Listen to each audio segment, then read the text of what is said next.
거룩하시고 은혜가 풍성하신 하나님 아버지, 오늘도 새날을 허락하시고 새벽을 깨워주심에 감사를 드립니다.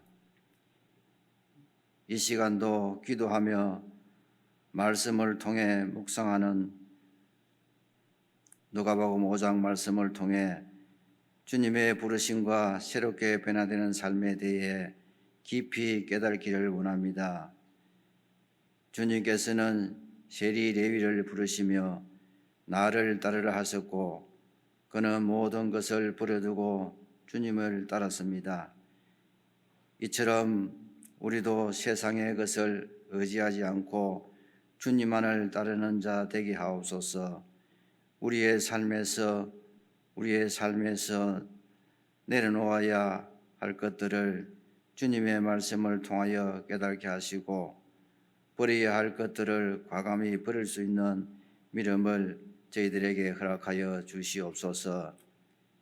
또한 너희가 주님을 영접하고 기쁨으로 잔치를 베풀었던 것처럼 저희들도 주님의 임재 안에서 기쁨을 누리게 하시고 그 기쁨을 많은 사람들과 나눌 수 있도록 인도하여 주시옵소서. 세상의 눈으로 보면 부족하고 연약한 저희들이지만 주님께서 부르시고 변화시키시면 새롭게 되리라고 믿습니다. 우리의 삶이 주님의 인도하심으로 바른 길, 주의 길로 갈 수 있도록 도와주시옵소서. 주님, 우리는 때로는 바리새인들과 서기관들처럼 애석관과 틀에 얽매여 변화되기를 주저할 때가 있습니다.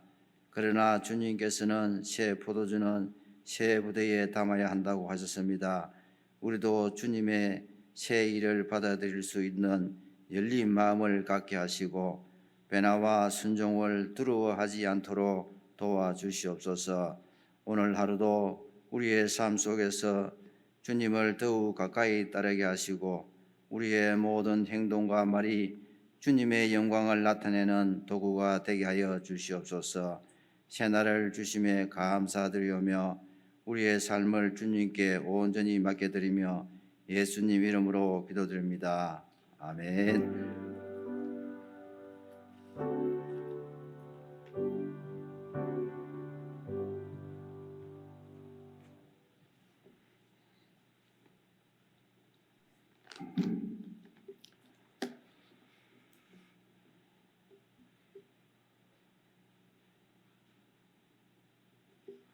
네, 오늘은 누가복음 5장 27절에서 39절까지 말씀 함께 같이 묵상하도록 하겠습니다. 누가복음 5장 27절에서 39절까지 말씀입니다. 저와 여러분이 한 절씩 교독하겠습니다. 그 후에 예수께서 나가사 레위라 하는 세리가 세관에 앉아 있는 것을 보시고 나를 따르라 하시니 그가 모든 것을 버리고 일어나 따르니라. 레위가 예수를 위하여 자기 집에서 큰 잔치를 하니 세리와 다른 사람이 많이 함께 앉아 있는지라.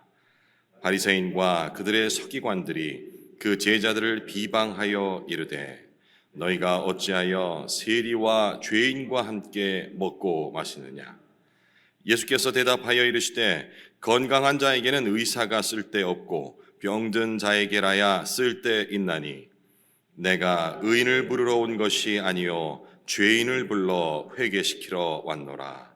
그들이 예수께 말하되 요한의 제자는 자주 금식하며 기도하고 바리새인의 제자들 또한 그리하되 당신의 제자들은 먹고 마시나이다. 예수께서 그들에게 이르시되 혼인집 손님들이 신랑과 함께 있을 때에 너희가 그 손님으로 금식하게 할 수 있느냐. 그러나 그날에 이르러 그들이 신랑을 빼앗기리니 그 날에는 금식할 것이니라. 또 비유하여 이르시되 새 옷에서 한 조각을 찢어 낡은 옷에 붙이는 자가 없나니 만일 그렇게 하면 새 옷을 찢을 뿐이요 또 새 옷에서 찢은 조각이 낡은 것에 어울리지 아니하리라. 새 포도주를 낡은 가죽 부대에 넣는 자가 없나니 만일 그렇게 하면 새 포도주가 부대를 터뜨려 포도주가 쏟아지고 부대도 못 쓰게 되리라. 새 포도주는 새 부대에 넣어야 할 것이니라. 함께 읽겠습니다. 묵은 포도주를 마시고 새 것을 원하는 자가 없나니 이는 묵은 것이 좋다 함이니라. 네, 예수님께서 세관에 앉아 있는 세리 레위를 지금 부르십니다. 이때 레위는 그 레위 지파 즉 레위가 아니고 그냥 이름입니다. 비유하자면은 김한국 하면 성이 김씨고 이름이 한국. 그렇다고 그 사람이 대한민국을 얘기하는 건 아니듯이 그런 의미입니다. 개인을 나타내는 것이죠. 근데 우리가 이 공관복음에서 보면은 좀 혼동되는 부분이 좀 있다고 했잖아요. 마태복음에는 이름이 마태라고 나옵니다. 세리 마태라고. 그럼 딴 사람인가? 조금씩 의견이 다릅니다만은 대체적인 의견은 같은 사람이라고 보는 겁니다. 우리가 이제 집에서 부르는 이름이 있고 또 바깥에서 공적으로 부르는 이름이 있고 이 정도의 차이, 혹은 어떤 학자는 마태는 유대식 이름이고 그리고 세리는 히브리식 이름이다. 이렇게 분석하는 사람도 있고 학자도 있고, 그 다음에 이제 예수의 제자로 부름을 받은 이후에 또 이름을 바꿔서 부른 것이다. 이렇게 말을 주장하는 학자들도 있는데, 어쨌든 공통된 것은 마태라는 여기 세리 마태와 마태복음에 나오는 이 세리와 지금 여기 누가복음에 나오는 레위가 같은 동일 인물이다라고 보는 견해가 주도적입니다. 이 세리 레위는 예수님 일행과 자신의 친구들을 초청해서 성대한 잔치를 베풀죠. 이 광경을 목격한 종교 지도자들이 죄인과 식탁 교제를 나눴다고 해서 제자들을 비난합니다. 세리는 지금의 국세청 혹은 세무서 직원 정도로 이해를 하시면 되겠습니다. 그러니까 세금을 걷는 징수하는 사람들이죠. 그런데 왜 종교 지도자들은 이 세리를 죄인이라고 얘기를 했을까요? 더러운 돈을 만지기 때문에? 시대적 배경을 좀 살펴보십시다. 당시 유대 사회는 나라를 잃었습니다. 그래서 로마 제국의 식민 통치를 받고 있던 시절이었거든요. 우리나라의 그 일제 치하를 생각하시면 금세 이해가 됩니다. 그러니 그 당시 정부라는 것은, 나라라는 것은 로마 제국을 얘기하는 거예요.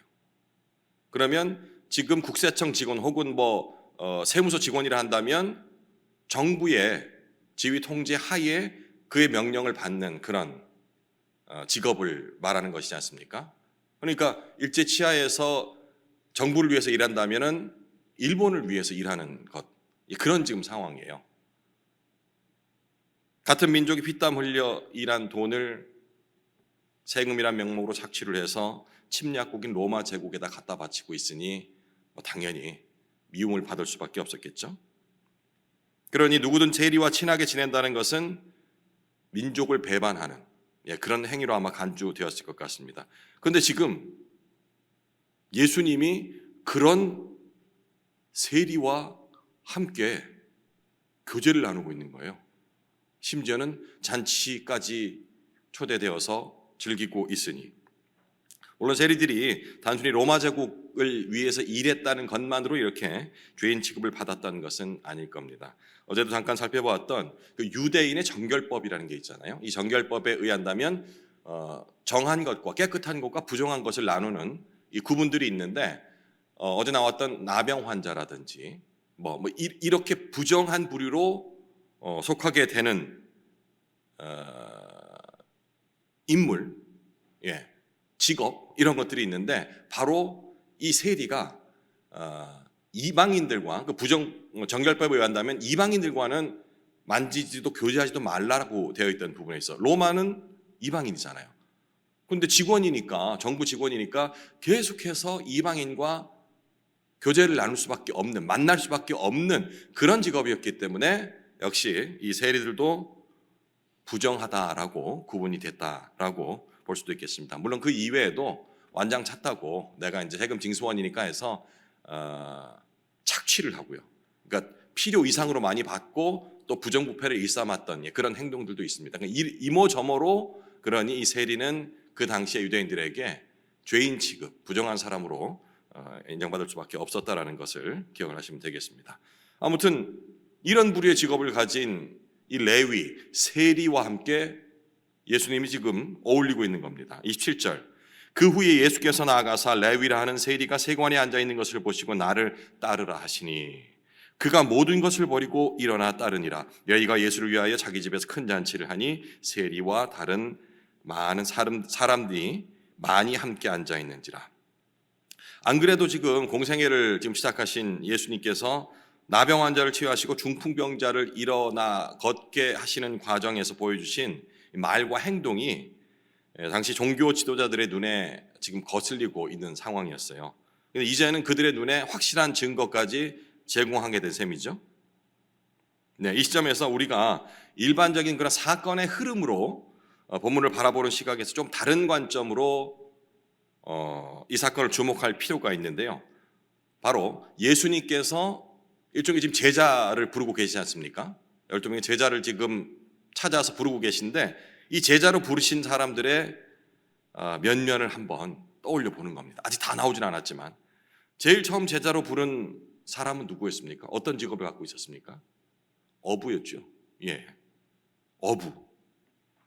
그 당시 그러니까 우리가 흔히 직업에는 귀천이 없다라는 그 인도주의적인 차원에서 이해하는 것이 아니고 당시에 그런 당시 사회 시각에서 이 어부라는 직업이 그렇게 대우를 받는 그런 직업이 아니었습니다. 그리고 오늘 부름을 받은 이 세리 역시 정통 유대인의 시점에서는 거의 기생충급이죠. 예, 남의 것을 뺏어서 자기 유익을 얻는 이런 직업군. 왜 예수님께서는 소위 말하는 그 엘리트 집단이 아닌 이렇게 천시받는 직업군의 사람들을 제자로 부르셨을까? 예, 이런 관점. 이런 의문이 예수님께서 이 땅에 오신 목적을 우리가 근본 목적을 생각할 때 더욱더 분명해지는 부분들입니다. 일종의 이렇게 의문을 갖는 것이 학습법 중에 자기주도 학습법, 이른바 그런 게 될 수 있겠죠. 이렇게 계속해서 의문을 갖는 것이 왜 이렇게 했으면 더 효과적이었을 텐데 왜 이러셨을까라는 의문을 가짐으로써 예수님께서 이 땅에 오신 그 이유를 우리가 직접적으로 스스로 알 수 있게 된다는 거죠. 이 모습을 지켜본 종교 지도자들이 드디어 이제 입을 엽니다.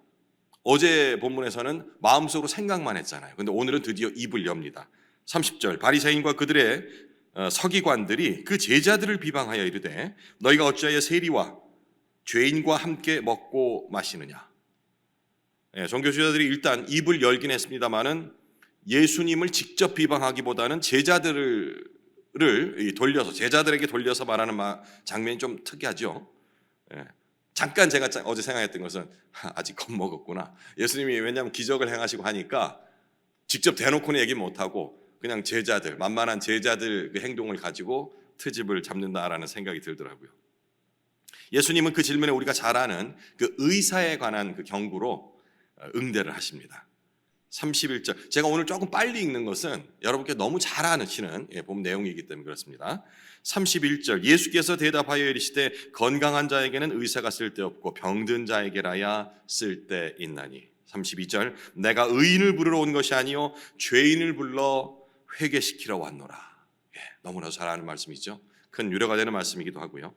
이 대답에 깊은 의미를 이해하지 못했던 것인지 아니면 너무 전곡을 찌르는 말이기 때문에 말문이 막혀서 다른 말로 이 주제를 이어가려고 했던 것인지 종교 지도자들은 주제를 바꿔서 이번에는 금식 문제를 지적합니다.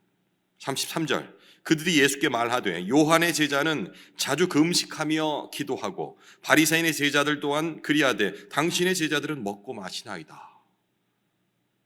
이때 다시금 예수님께 그 세례를 행했던 그 세례 요한을 이 종교 지도자들이 다시 소환을 하죠.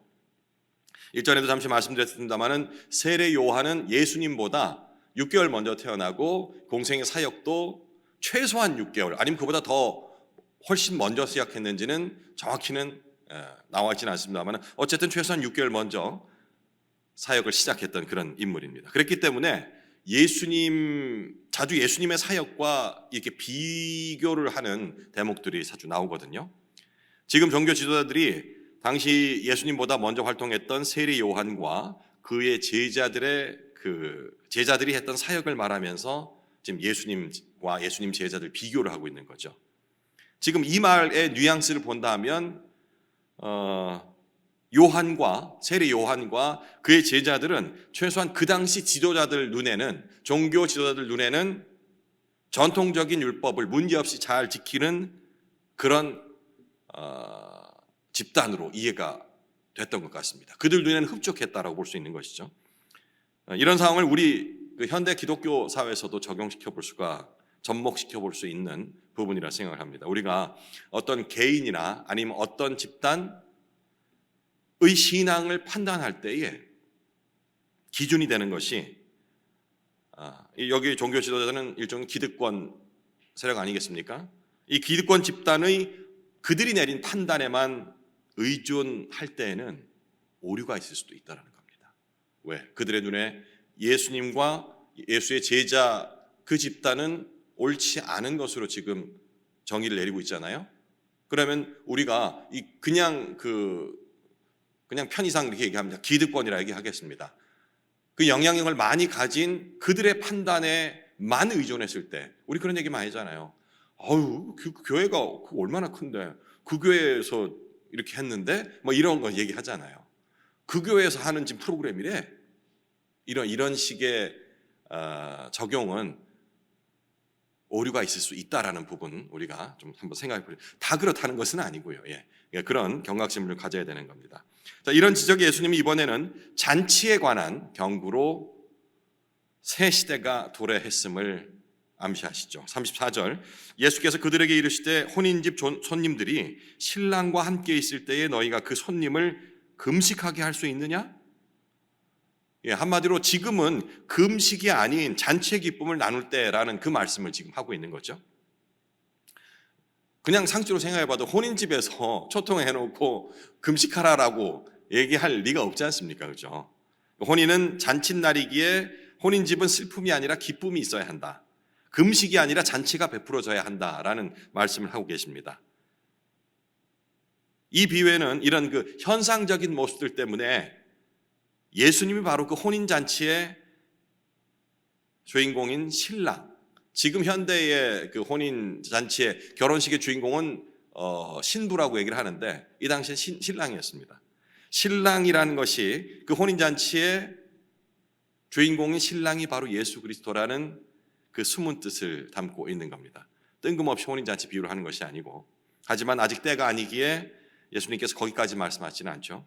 그리고 바로 이어서 심판의 때가 이를 것임을 말씀하십니다. 35절 그러나 그날에 이르러 그들이 신랑을 빼앗기리니 그날에는 금식할 것이니라.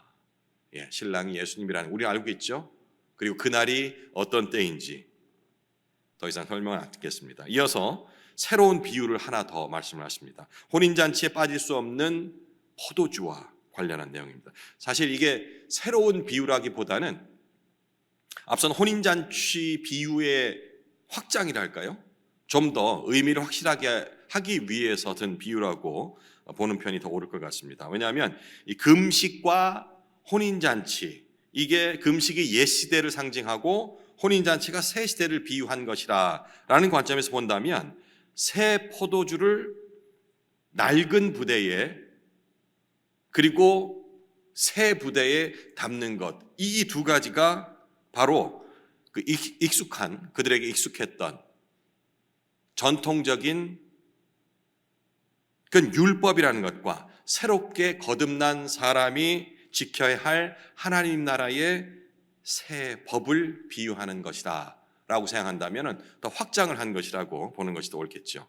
36절부터 38절까지 너무 잘 아는 말씀인데요, 제가 빠르게 읽어보겠습니다. 또 비유하여 이르시되 새 옷에서 한 조각을 찢어 낡은 옷에 붙이는 자가 없나니 만일 그렇게 하면 새 옷을 찢을 뿐이요 새 옷에서 찢은 조각이 낡은 것에 어울리지 아니하니라. 여기도 미묘한 차이가 있어요. 마태나 마가가 얘기했던 그 비유와 조금 이 단어들이 다른데 관점이 아주 좀 그들과는 다르다는 것을 느낄 수가 있습니다. 오늘은 주제가 아니기 때문에 이 부분 넘어가고요.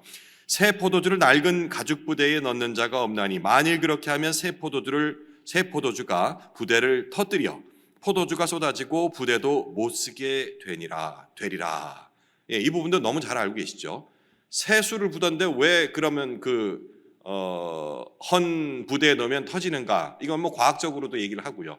발효되는 과정에서 이미 이제 낡은 부대는 술이 익은 만큼, 포도주가 익은 만큼 그걸 견뎌냈기 때문에 더 이상의 팽창이 없어서 뭐 이런 식으로 설명을 하는데요. 예, 그런 것 같습니다.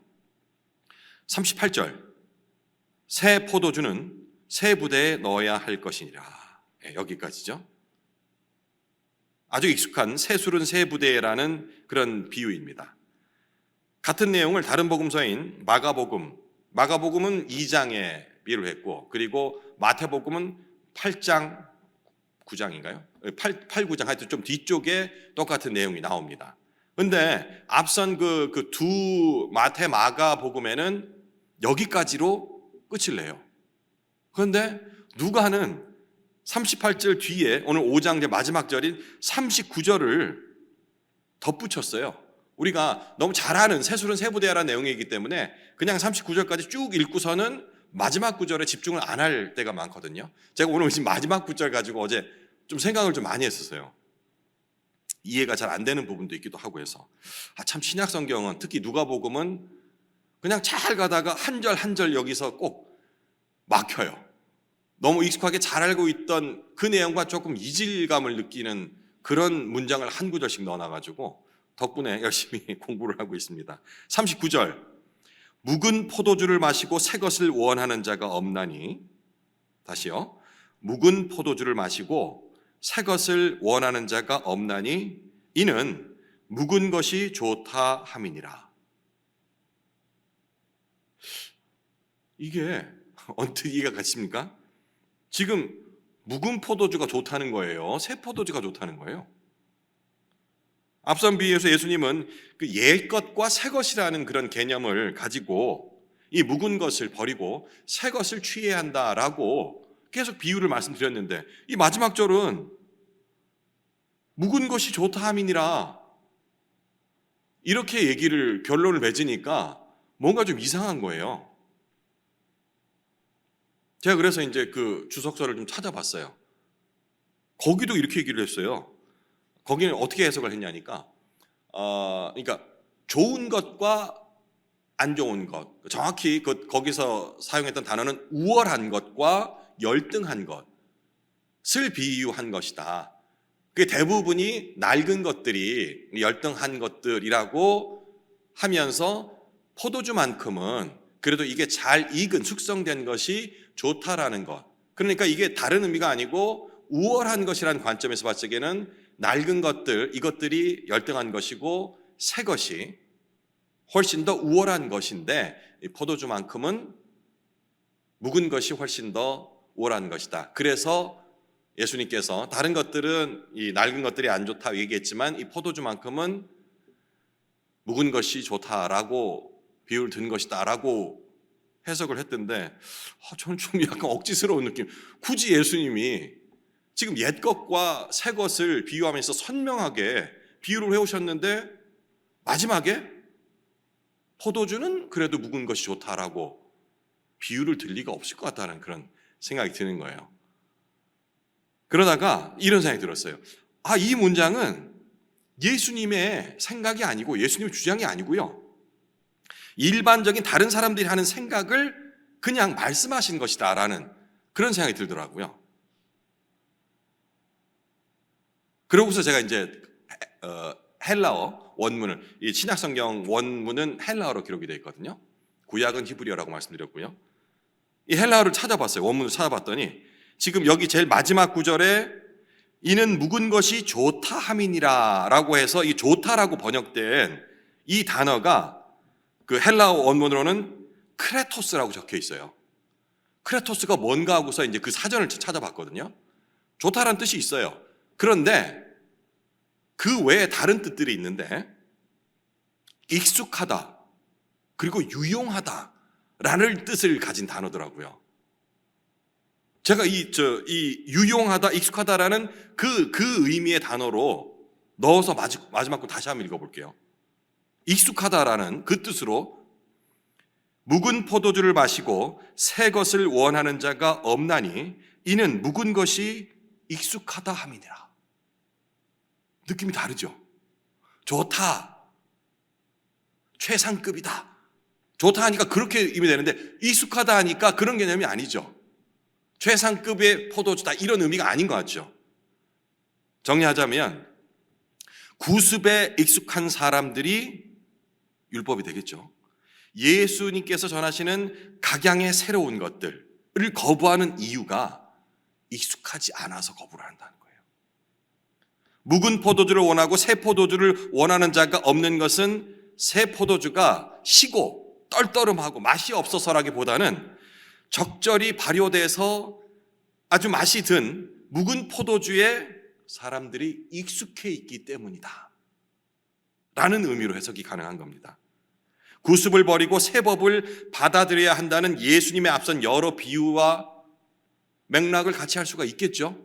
이렇게 되면, 이렇게 해석하면 예수님께서 말씀하신 요지는 우리 모두가 알고 있기에 이 문장을 이렇게까지 심층적으로 분석을 해야 되나라는 생각이 들기도 합니다만은 어쨌든 어제 이 문장 놓고서 한참 생각하면서 해결이 안 되고 답답했는데 나중에 이렇게 해석할 수가 있구나라는 생각을 하고서 저는 좀 시원했습니다. 혹시 저처럼 이렇게 의문을 가지셨던 분들이 있다면 이렇게 이 문장을 이해를 하시면 예수님께서 앞선 그 비유들과 전혀 일리감 없이 이해가 되리라 생각됩니다. 오늘 부분 너무나 잘 알고 계신, 그리고 이후에 있을 본문들도 너무 익숙한 그런 말씀이고 비유이기 때문에 자칫 우리가 미리 그냥 읽으면서 벌써 결론을 내리고 그리고 익숙하게 배워왔던 그 내용으로 묵상을 이어가려고 하는 시도를 할 수가 있습니다. 그렇게 되면 새로운 깨달음이 있을 수가 없습니다. 이렇게 한 절 한 절 잘 알고 있는 말씀일수록 거기에 쓰인 접속사라든지 마침구 이런 부분들을 조금 더 깊이 있게 살펴본다면 오늘도 또 새로운 그런 은혜로 우리를 인도하시리라 믿습니다. 남은 시간 개인적으로 묵상을 이어가십시오.